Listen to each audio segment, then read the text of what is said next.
Tout d'abord, c'est un très grand plaisir et un très grand honneur pour moi d'avoir reçu ce prix Achille Lebel 2019. Et je suis d'autant plus heureux que ça va me donner l'opportunité de vous expliquer un petit peu pourquoi la chimie est absolument indispensable dans la découverte de nouveaux nanomédicaments. Et je vais vous montrer un petit peu au travers de différents travaux que j'ai repris dans ce qui a été fait par mon équipe depuis, vous allez le voir, un certain nombre d'années, pour vous montrer que la chimie était toujours à l'origine d'innovations qui ont parfois abouti à des médicaments en clinique. Alors, voilà. Alors, un nanomédicament, c'est quoi? Eh bien, vous le voyez ici, c'est en fait une nanotechnologie dans laquelle on va encapsuler un principe actif. Et sur l'axe, vous le voyez ici, des tailles, eh bien, vous voyez que les nanovecteurs de médicaments se situent en général du point de vue de la taille, entre la taille des virus et la taille des bactéries, plus proche d'ailleurs de la taille des virus, entre quelques dizaines et quelques centaines de nanomètres. Et de ce point de vue-là, on peut dire que eh bien, les nanovecteurs ressemblent à des particules naturelles. Ça a des avantages, on le verra aussi, cela a des inconvénients. Alors, il faut contextualiser la découverte de nanomédicaments dans le cadre plus général de l'administration de médicaments sous une forme galénique conventionnelle, comme vous le voyez ici. Vous savez que beaucoup de médicaments ne peuvent pas être mis sur le marché parce qu'ils sont confrontés, malgré éventuellement une activité dans le tube à essai, à un certain nombre de problématiques. En particulier, vous le voyez, un passage transmembranaire qui est limité. Ça veut dire qu'on aura évidemment une faible biodisponibilité et par conséquent une faible activité thérapeutique. Beaucoup de molécules, vous le voyez ici, surtout celles qui sont issues des biotechnologies, sont très très vite métabolisées, je vous en donnerai des exemples, sont instables et sont donc par conséquent inactives. Beaucoup de molécules, et c'est tout à fait vrai, surtout dans le domaine de l'oncologie, ont un manque de sélectivité, soit au niveau cellulaire, subcellulaire, soit au niveau tissulaire. Ça veut dire une faible activité dans certains cas, et dans certains cas aussi une toxicité relativement importante. Enfin, vous avez toute une série de molécules très innovantes, mais qui ont des cibles qui sont localisées au niveau intracellulaire. Et si ces molécules ne peuvent pas pénétrer à l'intérieur de la cellule, eh bien, là aussi, elles sont inactives. Et enfin, problème majeur et très important, c'est celui de l'induction de résistance. C'est vrai dans le domaine de l'oncologie, je vous en parlerai, mais c'est vrai aussi, bien sûr, dans le domaine des maladies infectieuses. Alors, eh bien, une approche, c'est de jouer non pas tellement sur la chimie de la molécule, mais sur la chimie de la forme galénique, et donc développer des nanomédicaments qui, si l'encapsulation est bien faite, vous le voyez ici, eh bien, on va pouvoir protéger la molécule de la métabolisation, de la dégradation. Alors, vous voyez qu'il y a beaucoup de chimie qui peut se faire en surface de la nanochimie, en surface de ces nanovecteurs, de manière à améliorer le ciblage cellulaire ou le ciblage tissulaire. Il y a aussi des ligands, vous le voyez ici, qui vont permettre une meilleure pénétration intracellulaire de certaines molécules. Enfin, en développant des matériaux très particuliers, on peut permettre une libération du principe actif qui va être différent au niveau des cellules et qui va permettre de contourner, et je vous en montrerai un exemple concret, certains mécanismes de résistance. Et enfin, on peut développer des nanomédicaments qui vont être multithérapies ou encore qui vont associer à la fois de l'imagerie et des propriétés thérapeutiques. Eh bien, je vais essayer de vous illustrer tout cela, donc au travers de certains travaux de mon équipe, en vous montrant chaque fois, au départ, l'importance de la chimie. Alors, on va commencer par la protection de la dégradation. Vous savez que quand on développe des nouveaux médicaments, des nouveaux nanomédicaments, que l'on utilise pour cela des liposomes, des nanoparticules, des micelles polymères, eh bien, classiquement, on fait toujours de l'encapsulation physique, c'est-à-dire du piégeage, de l'absorption, de l'encapsulation, on fait de la physique. Et le résultat de cela, c'est que malheureusement, on a toujours un pouvoir de charge en médicaments qui est extrêmement faible, de l'ordre de quelques pourcents. C'est-à-dire qu'on va avoir 1 mg ou 2 mg de principe actif pour une centaine de milligrammes de matériel vecteur, et on est très vite confronté, évidemment, à un problème toxicologique. Et puis, pour des raisons thermodynamiques, quand on encapsule par une approche physique, une partie importante du principe actif va se trouver adsorbée en surface du nanomédicament et pas piégée à l'intérieur. Et donc, par conséquent, on va avoir ce que les anglo-saxons appellent le burst release, c'est-à-dire une libération, je vais dire, incontrôlée du médicament dès l'administration par voie intraveineuse. Eh bien, nous avons décidé, il y a quelques années, finalement, de passer du paradigme de l'encapsulation physique à l'encapsulation chimique, c'est-à-dire, finalement, de faire de la chimie plutôt que de faire de la physique. Et pour cela, eh bien, on a utilisé le squalène. Alors, vous savez que le squalène, c'est un lipide qui est naturel, qui est biocompatible, que nous avons tous dans notre organisme. C'est un précurseur de la biosynthèse du cholestérol. Et ce lipide naturel, eh bien, vous le voyez ici, il va adopter en milieu aqueux une conformation moléculaire extrêmement compacte.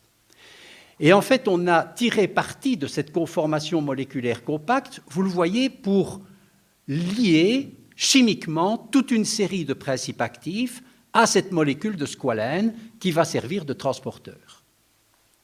Et si vous prenez ce bioconjugué et que vous le mettez dans de l'eau, eh bien, vous voyez que systématiquement, on va obtenir par chimie supramoléculaire, par auto-association spontanée, on va obtenir des nanoparticules d'une centaine de nanomètres. Et elles auront ce site particulier, c'est que d'une part, elles vont avoir un pouvoir de charge élevé, parce que vous voyez que chaque molécule de squalène va être capable de transporter une molécule de principe actif.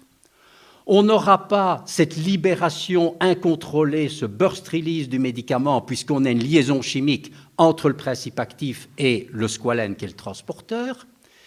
Et alors, si on a un bon chimiste, on va pouvoir faire un lien bioactivable, hydrolysable, en fonction du contenu enzymatique, par exemple, de la cellule ou du tissu cible. Et donc, on va arriver à libérer le principe actif au niveau du site d'action pharmacologique.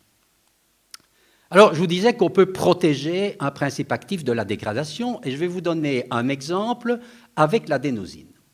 Alors, l'adénosine est une molécule évidemment extrêmement intéressante, qui est endogène, qui a un rôle important dans le métabolisme énergétique, puisque, évidemment, elle produit l'ATP.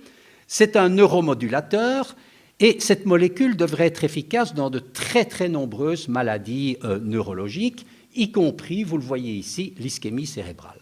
Malheureusement, quand vous administrez l'adénosine, eh bien, on va avoir une métabolisation extrêmement rapide après administration intraveineuse. Le temps de demi-vie plasmatique de cette molécule, c'est une dizaine de secondes. Évidemment, ça pose un problème, c'est pour cela que la molécule n'est pas efficace. Et ce que l'on a fait, c'est, vous le voyez ici en vert, on a couplé le squalène via l'acide squalénique au groupement aminé de l'adénosine, parce que c'est ce groupement-là qui est déaminé par les désaminases après administration intraveineuse. Et donc, on a ainsi protégé cette fonction très sensible à la métabolisation. Quand on met ce bioconjugué dans de l'eau, vous voyez qu'on a des nanoparticules d'une centaine de nanomètres, et on a testé l'efficacité de ces nanoparticules sur un modèle d'ischémie cérébrale que l'on obtient par occlusion carotidienne en insérant, vous le voyez, un filament au niveau de l'artère carotide. Et le résultat, eh bien, vous voyez, c'est que l'on a en fait une zone ischémiée et on peut mesurer le volume de l'infarct.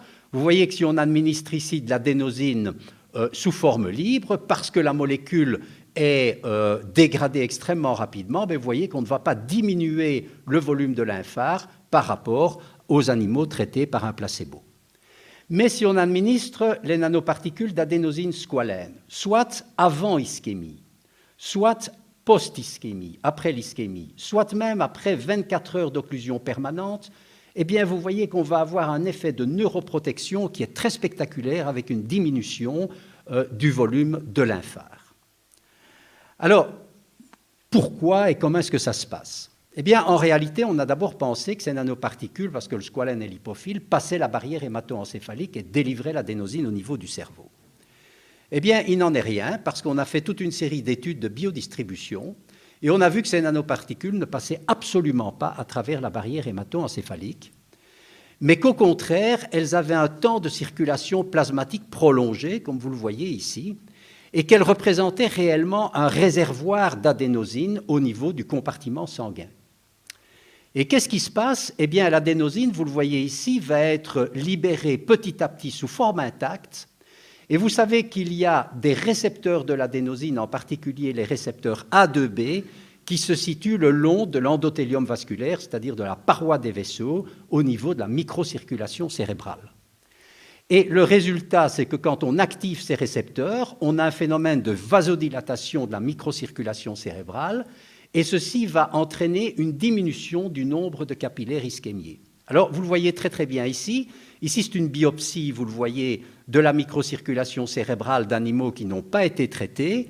Vous voyez qu'on a toute une série de capillaires qui sont ischémiés avec des agrégats d'érythrocytes et de plaquettes, et que quand on traite ces animaux par les nanoparticules d'adénosine squalène, quantitativement, on réduit considérablement le nombre de capillaires ischémiés. Et le résultat, c'est qu'on a une meilleure reperfusion avec une meilleure réoxygénation, bien entendu, du parenchyme cérébral et l'effet de neuroprotection que l'on a observé sans passage de la barrière hémato-encéphalique et en jouant uniquement sur des récepteurs périphériques. Et on s'est dit, ça c'est très intéressant, et en suivant le même raisonnement, on s'est intéressé au traitement de la douleur. Alors pourquoi? Parce que vous savez que le traitement de la douleur avec le vieillissement de la population, c'est un problème absolument majeur. Et pour les douleurs chroniques et sévères, eh bien, c'est évidemment la morphine, les dérivés morphiniques et d'une manière plus générale, les dérivés des opiacés qui sont utilisés. Mais ces molécules, malheureusement, créent assez rapidement de l'addiction et de la tolérance. Et aux États-Unis, par exemple, mais c'est vrai aussi en Europe, mais le phénomène est plus grave aux États-Unis, il y a 11 millions de patients qui sont dépendants aux morphiniques et aux dérivés des opiacés sur prescription médicale. Alors, ceux qui font du sport savent bien que quand on a fait un marathon ou quand on a fait un exercice sportif assez intense, on se sent bien. Eh bien, en fait, c'est parce qu'on libère des neuropeptides endogènes qui sont des endorphines et plus spécifiquement des encéphalines qui permettent de lutter contre la douleur. Et c'est une option intéressante pour remplacer la morphine parce que ces molécules n'induisent pas de tolérance et d'addiction. Le problème, même chose qu'avec l'adénosine, quand on administre ces molécules par voie intraveineuse, on a un temps de demi-vie qui est de l'ordre, cette fois, de quelques minutes, et donc pas d'activité thérapeutique si vous administrez des encéphalines. Alors, l'idée qu'on a eue, c'était de suivre finalement la même approche et de coupler, vous le voyez, la l'encéphalinosqualène, soit au niveau de la fonction N-terminale, soit au niveau de la fonction C-terminale, et on a fait une petite librairie, vous le voyez, de bioconjugués avec des liens dioxycarbonyl, amide, diglycolique, encore une fois de la chimie, parce que ça permet de moduler, de maîtriser la cinétique d'hydrolyse du lien et donc de libération du peptide. Et quand vous mettez ces bioconjugués dans de l'eau, eh bien, vous voyez que là encore, on a des nanoparticules d'une taille de 70 à une centaine de nanomètres, donc relativement petites. Alors, on a testé l'efficacité thérapeutique de ces nanoparticules de l'encéphaline squalène, et pour cela, on a utilisé le modèle d'injection du carragénane dans la patte droite d'un animal de laboratoire, en l'occurrence un rat.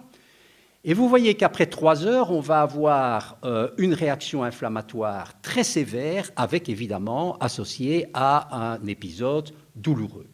Et on va traiter les animaux par injection intraveineuse.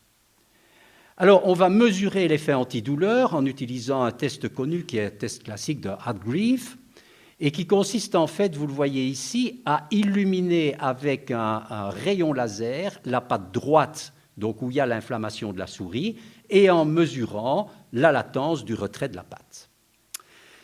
Alors, qu'est-ce qui se passe avec la morphine? C'est intéressant parce que vous voyez que, tout d'abord, avant d'injecter la carragénane, c'est-à-dire avant l'épisode inflammatoire, eh bien, vous voyez que vous avez un retrait de la patte qui est entre 6 et 8 secondes. C'est la sensibilité normale de la patte. Quand on injecte la carragénane, vous voyez qu'on va rendre l'animal douloureux et on va diminuer évidemment le temps de retrait de la patte, il va retirer sa patte plus rapidement. Si on administre la morphine, c'est ce que vous voyez ici en bleu, eh bien on va avoir un effet analgésique très important, mais qui pose quand même un problème.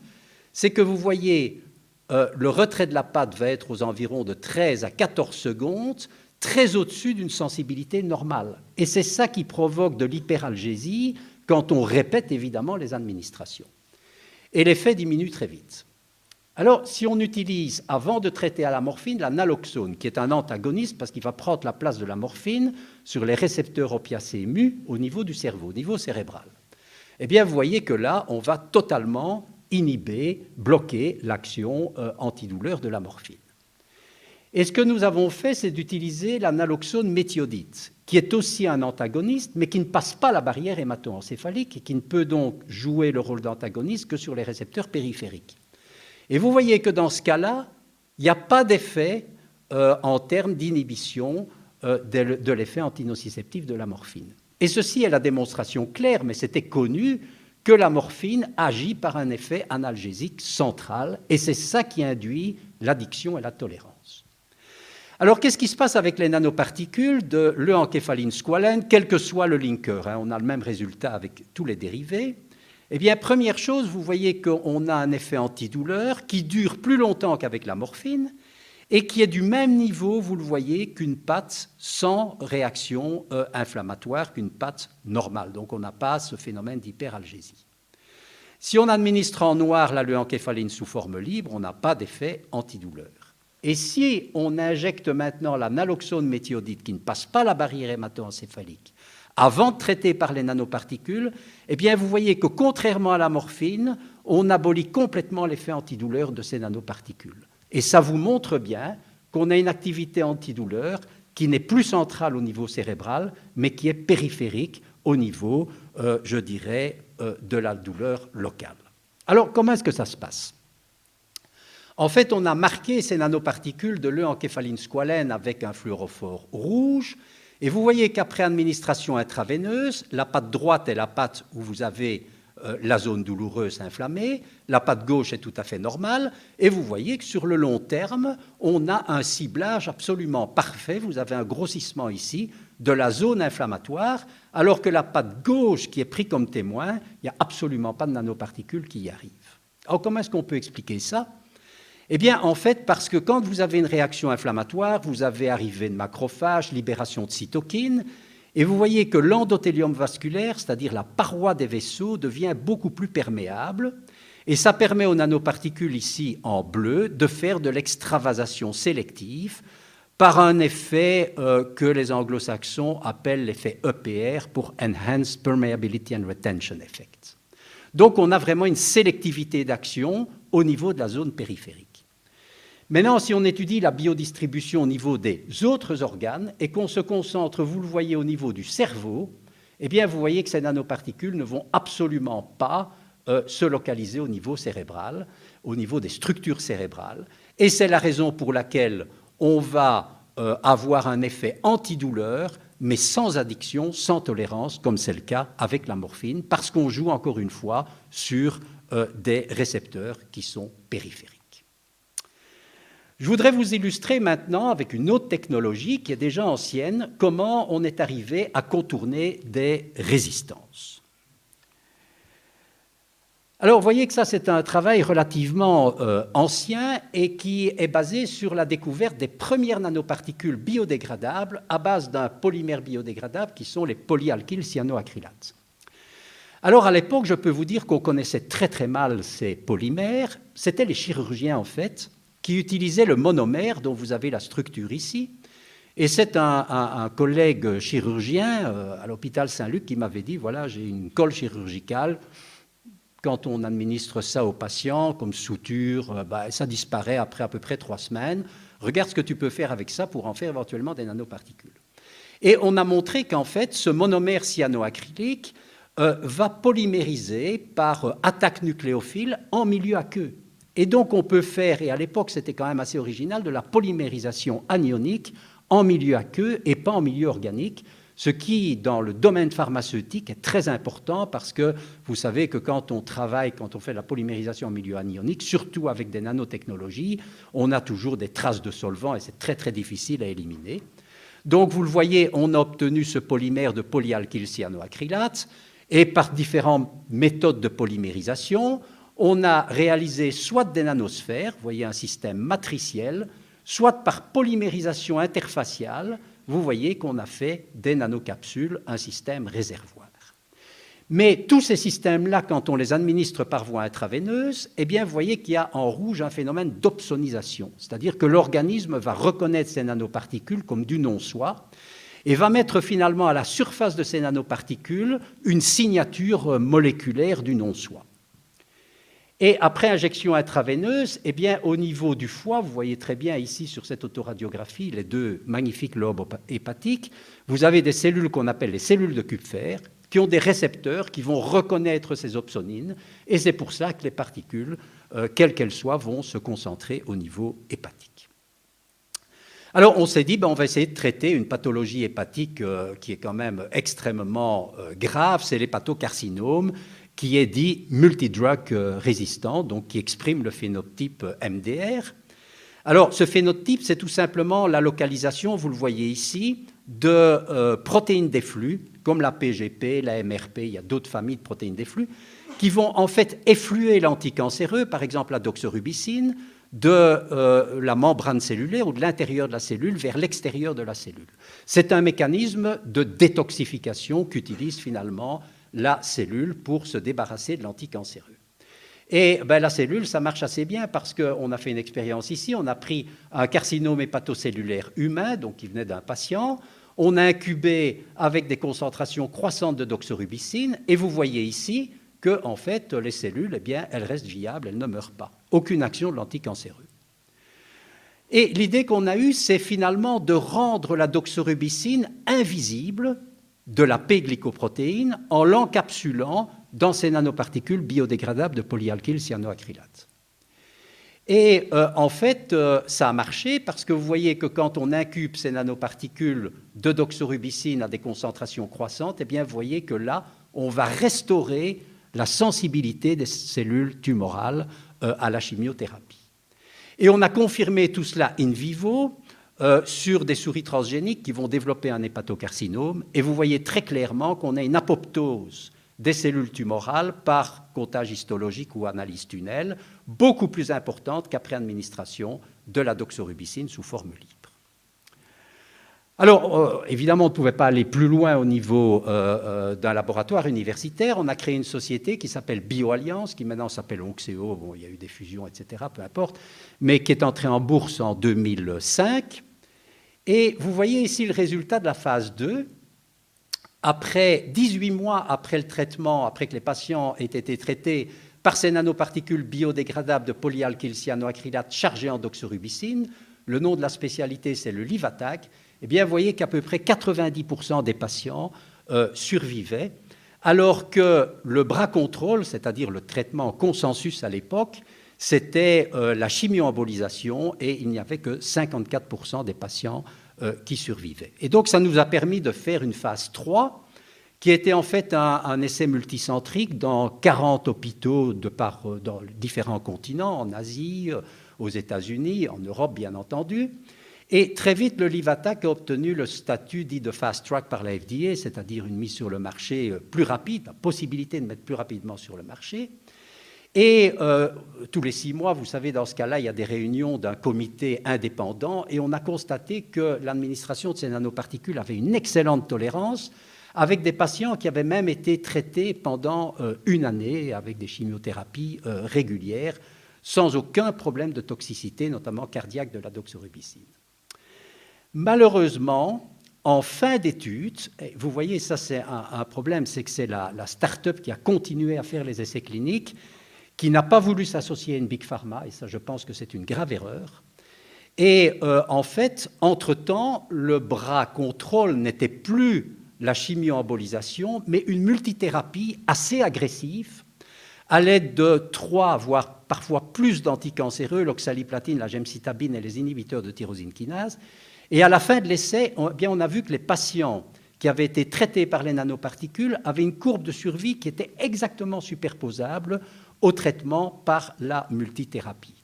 Et donc, on n'est pas the best in the class, comme on dit dans ce domaine-là. Donc, on n'a pas pu mettre ce produit, ce nanomédicament sur le marché, parce qu'en fait, on n'a pas fait, pour gagner de l'argent, une étude toxicologique comparative par rapport à ce bras contrôle. Et ceci, c'est simplement pour vous dire que voilà, la vie d'une start-up, qui existe quand même encore maintenant, dépend quand même de la manière dont on fait le développement pharmaceutique. Je voudrais maintenant vous montrer comment on peut faire spécifiquement du ciblage cellulaire et tissulaire, ou tissulaire. Alors, restons avec la doxorubicine, et cette fois-ci, vous voyez qu'on a couplé le squalène à la doxorubicine, vous voyez le lien chimique qu'on a utilisé, et de manière très curieuse, après avoir mis ce bioconjugué dans de l'eau, on a vu que l'on avait, vous le voyez ici, des structures allongées en train-boucle. On n'avait pas des nanoparticules sphériques. Et après administration intraveineuse, parce que ces particules vont s'allonger dans le flux sanguin, vous voyez qu'on a des particules qui vont rester longtemps dans la circulation générale, ce qui n'est pas le cas après administration de la doxorubicine sous forme libre, ici en rouge, qui va être éliminée extrêmement rapidement.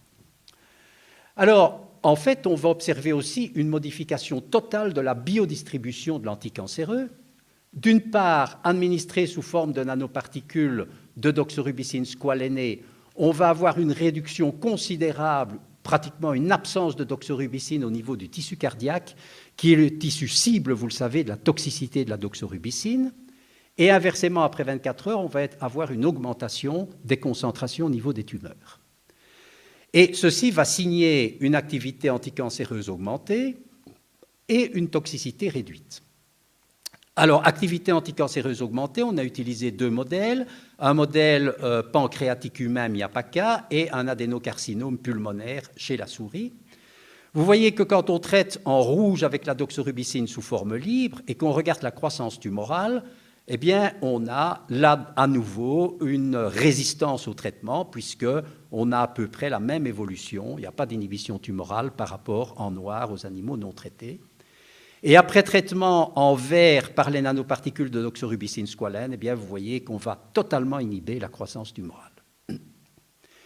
Alors, on a regardé la toxicité sur un modèle de rat hypertendu où on va administrer 1 mg par kilo de doxorubicine pendant 11 semaines, une fois par semaine.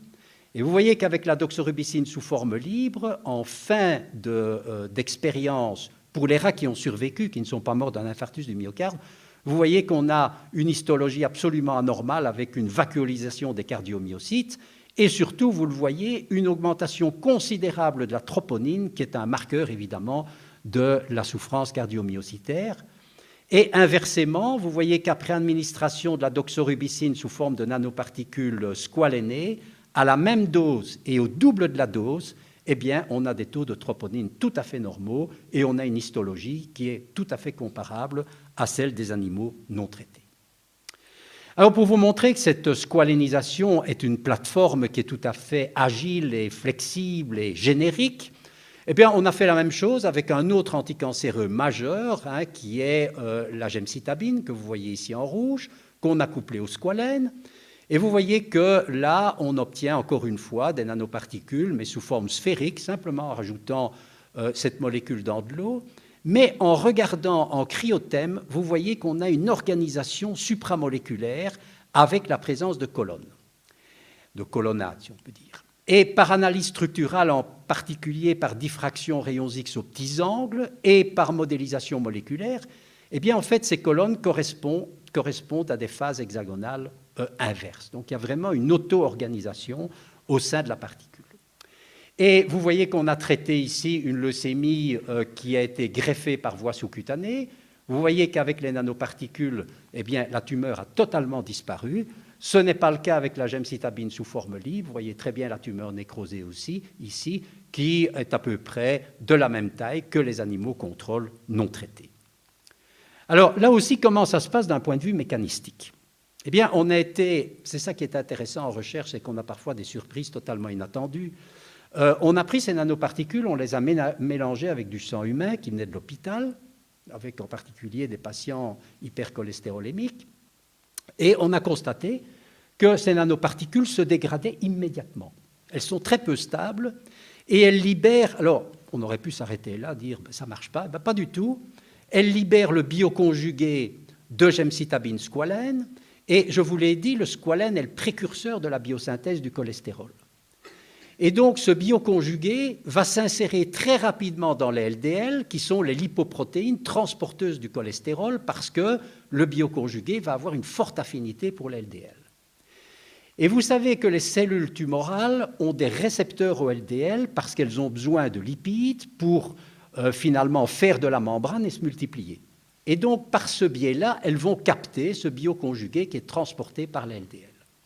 Et vous le voyez ici, on incube avec du sang humain, vous voyez qu'une fraction en vert considérable va aller au niveau des LDL, alors que si vous incubez ici la gemcitabine sous forme libre, eh bien, vous voyez qu'ici en bleu, elle va aller uniquement dans la phase aqueuse.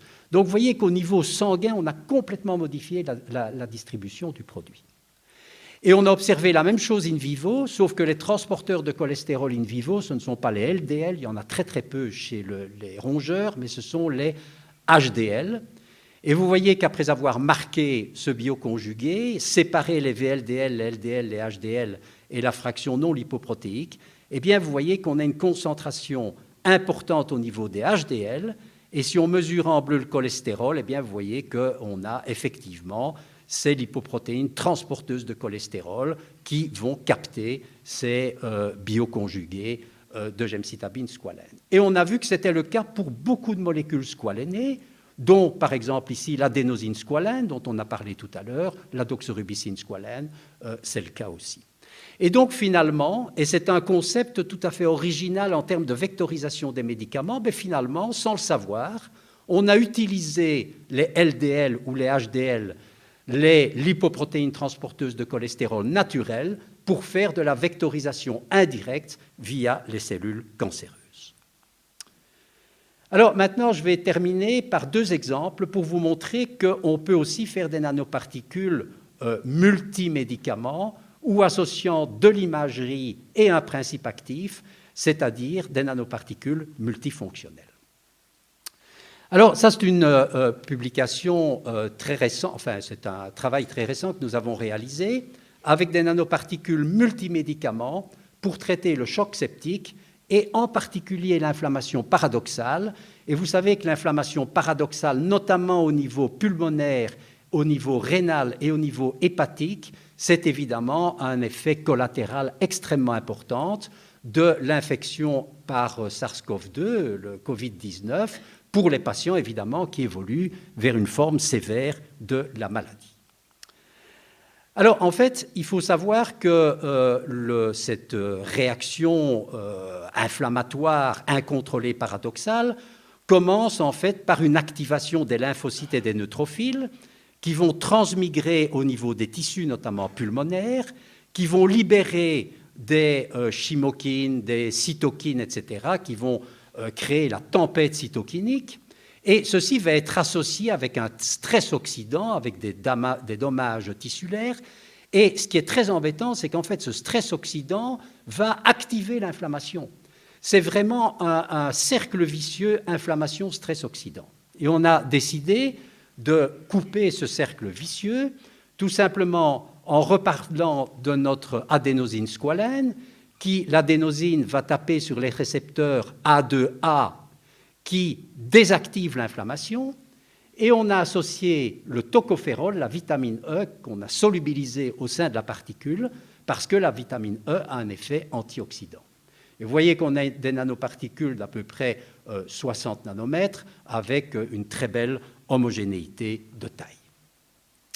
Alors, si on marque ces nanoparticules et qu'on les injecte à aux animaux de laboratoire qui ont un choc septique, qu'on a induit par l'injection de polylipopolysaccharides, eh bien, vous voyez que les tissus qui vont être le siège de la réaction inflammatoire paradoxale, c'est le foie, les poumons et les reins, et ce sont précisément ces organes-là, ces tissus-là, qui vont capter les nanoparticules. Et on a multi-drogues, et on a mesuré au sein de ces tissus, vous le voyez ici en bleu, les cytokines pro-inflammatoires, MCP1 et IL6, après administration en bleu de ces nanoparticules, vitamine E, adénosine, squalène. Et vous voyez qu'on diminue de manière considérable dans ces différents organes le niveau des cytokines pro-inflammatoires par rapport à tous les témoins, par exemple le mélange adénosine, vitamine E sous forme libre. Et ce qui est intéressant, c'est que si on regarde au niveau du plasma, le TNF-alpha, qui est aussi une cytokine pro-inflammatoire, responsable de la tempête cytokinique, eh bien on va également diminuer, vous le voyez, l'expression de cette cytokine pro-inflammatoire. Très curieusement, si on regarde l'IL6 au niveau du plasma, qui est une cytokine anti-inflammatoire, eh bien vous voyez qu'on va l'augmenter par rapport à tous les autres témoins. Et le résultat, eh bien, ça va être que vous voyez 100% des animaux qui ont eu le choc cytokinique, le choc septique, traités par les nanoparticules multidrogues, multimédicaments, vont survivre, alors que seulement 60% vont survivre, donc 40% de mortalité avec le traitement par les molécules libres. Et vous voyez, les animaux non traités, il y aura seulement 40% de survie de ces animaux. Et ceci est associé, vous le voyez en bleu ici, avec des scores cliniques qui sont pratiquement inexistants pour les animaux qui sont traités par les nanoparticules multimédicaments d'adénosine squalène et de vitamine E. Et ce qui est intéressant, c'est que si on va voir au niveau pulmonaire, eh bien vous voyez qu'on a une diminution qui est tout à fait nette de la peroxydation lipidique, et ça c'est dû à l'effet de la vitamine E. Alors, deux molécules médicamenteuses qui tapent sur des récepteurs différents, est-ce qu'on peut associer un médicament, un principe actif, avec une fonctionnalité d'imagerie? Et ça, c'est un travail que nous avions commencé en 2009, oui, 2009, plutôt 2008, quand j'ai rencontré Gérard Ferret pour la première fois, que je ne connaissais pas, enfin de nom bien entendu, mais pas personnellement, et Christian Serre. Et je dois dire que nous avons eu une excellente collaboration, parce que Gérard m'avait dit, nous, ce qu'on développe, c'est des matériaux hybrides organiques, inorganiques, est-ce qu'il pourrait y avoir des applications dans le domaine médical? Et en fait, la première chose qu'on a fait, c'était d'utiliser ces matériaux hybrides organiques inorganiques, les fameux MOF que vous connaissez, pour en faire des nanoparticules. Et vous savez que ces MOF sont formés évidemment par des clusters d'oxyde de fer qui sont complexés avec des diacides. Et ça crée, vous le voyez, des cages, des pores. Et nous, de notre côté, ça faisait longtemps que l'on travaillait avec le busulfan. Le busulfan, qui est un anticancéreux majeur, qui est utilisé en pédiatrie à forte dose et qui provoque des maladies occlusives du foie qui sont parfois malheureusement mortelles chez les petits-enfants. Et en voulant éviter ces maladies véno-occlusives, on a essayé d'encapsuler le busulfan dans des liposomes, dans des nanoparticules de polyalkylcyanoacrylate, etc. Ça n'a jamais marché, simplement parce que le busulfan est une molécule qui cristallise. Et quand on préparait les nanoparticules, on avait des magnifiques cristaux de busulfan. Mais là, en encapsulant le busulfan, chaque molécule de busulfan est séparée de sa voisine. Et donc, on est parvenu à encapsuler des quantités importantes, de l'ordre de 20% de busulfan, dans ce que l'on a appelé ensuite des nanomorphes. Et cerise sur le gâteau, parce qu'on a ces clusters d'oxyde de fer, eh bien, vous voyez qu'on a une diminution du signal T2 en imagerie, et on peut faire de l'imagerie, c'est-à-dire voir, par exemple, où vont aller les nanoparticules et les organes qu'elles vont cibler. Et c'est la première fois qu'on a fait ce que l'on appelle du nanothéranostic, en associant une molécule anticancéreuse, le busulfan, ou d'autres molécules, la partie thérapeutique et la partie imagerie. Alors, je dois vous dire que pendant un certain temps, moi j'ai été assez dépité de ces nanomorphes parce que vous voyez que ces nanoparticules sont très stables à pH acide, mais dès qu'on arrive à pH neutre, à pH 7, tout simplement parce que le potentiel zeta est très proche de la neutralité, on a des phénomènes d'agrégation. Et quand on injecte évidemment des particules comme cela à des animaux de laboratoire, on va provoquer des thromboses, des embolies.